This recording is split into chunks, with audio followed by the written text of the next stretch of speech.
Masu sauraro barkanmu da wannan lokaci, barkanmu da jimirin sake saduwa a cikin labaran da muke tafa da shi daga ƙasar ta jamhuriyar Nijar.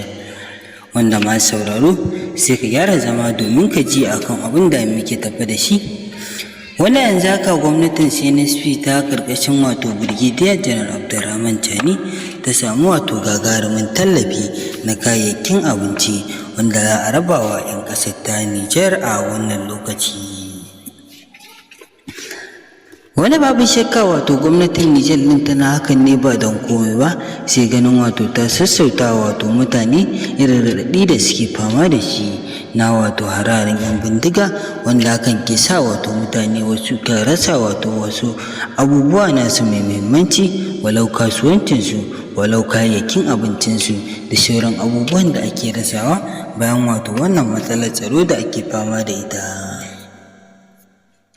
Wanda yanzu haka 'yan ƙasar ta Nijar na ci gaba da son barka da wannan tallafi da wato gwamnatin Nijar ɗin ke ba wa 'yan ƙasar musamman masu rauni.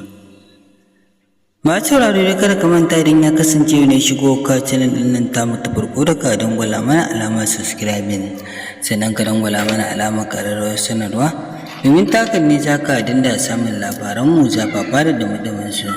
Sannan kada ka manta ke mana like a ƙasan bidiyon nan namu. Mun gode da ziyartar wannan channel din tamu mai albarka ko da yaushe.